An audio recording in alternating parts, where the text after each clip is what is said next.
नमस्कार, आप देख रहे हैं लोकायुक्त न्यूज। तो मैं हूं आपके साथ ज्योति कनौजिया। आइए रुक करते हैं खबर की ओर। उत्तर प्रदेश के मुख्यमंत्री योगी आदित्यनाथ का कहना है, कांग्रेस जो देश की सबसे पुरानी राजनीतिक पार्टी है, दुर्भाग्य से आजादी के बाद वह दिशाहीन हो गई और आज वह नेतृत्वहीन भी हो गई।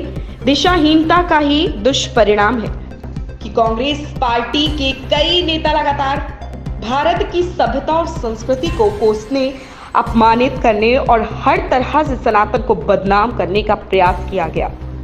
यही दुर्भाग्यपूर्ण स्थिति यूपीए सरकार के दौरान देखने को मिली, जब कांग्रेस के एक वरिष्ठ नेता और तत्कालीन केंद्रीय गृह मंत्री ने भारत की संस्कृति का अपमान करने की कोशिश की। भगवा आतंकवाद को दुनिया के सामने बदनाम करने का भी प्रयास है। आज पीएम मोदी के नेतृत्व में भारत की सभ्यता और संस्कृति को दुनिया में सम्मान मिल रहा है। देखिए, कांग्रेस जो देश का सबसे पुराना राजनीतिक दल है, दुर्भाग्य से आज़ादी के बाद वह दिशाहीन हो गई और आज तो वह नेतृत्व विहीन भी हो गई। ये दिशाहीनता का ही दुष्परिणाम है कि कांग्रेस पार्टी के तमाम नेताओं ने लगातार भारत की सभ्यता और संस्कृति को कोसने, अपमानित करने और सनातनता को हर प्रकार से बदनाम करने के कुत्सित प्रयास किए हैं।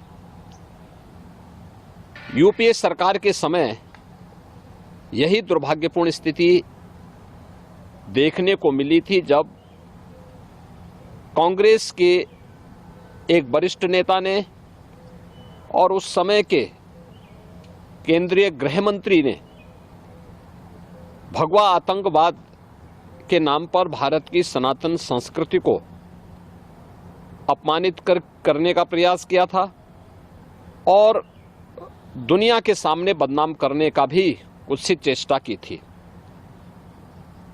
यह हर व्यक्ति जानता है कि कांग्रेस की नीतियां देश के अंदर आतंकवाद और नक्सलवाद का कारण बनी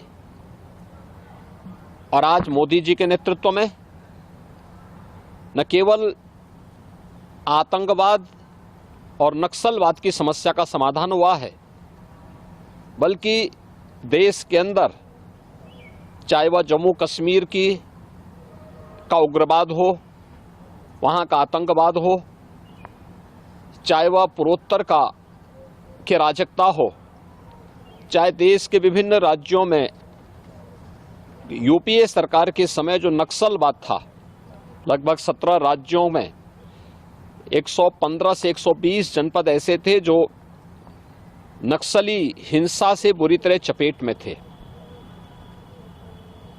उस सरकार में आतंकवाद से, उग्रवाद से या नक्सलवाद से लड़ने की इच्छा शक्ति नहीं थी।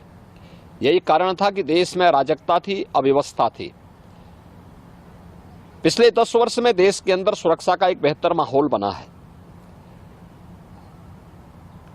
आतंकवाद की जड़ जम्मू कश्मीर में धारा 370 को मोदी जी के नेतृत्व में, गृह मंत्री अमित शाह जी के नेतृत्व में पूरी तरह समाप्त करते हुए जम्मू कश्मीर को विकास की मुख्य धारा के साथ जोड़ने का कार्य किया गया।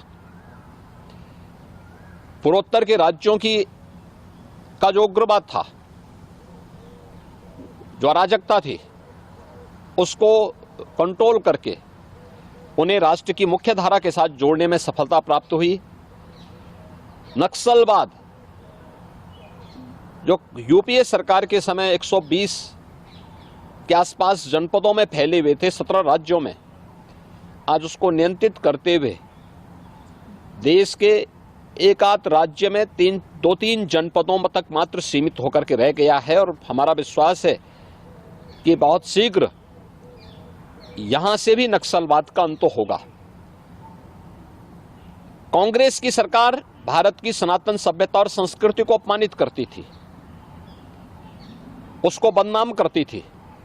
आज मोदी जी के नेतृत्व में भारत की सभ्यता और संस्कृति दुनिया के अंदर सम्मान प्राप्त कर रही है।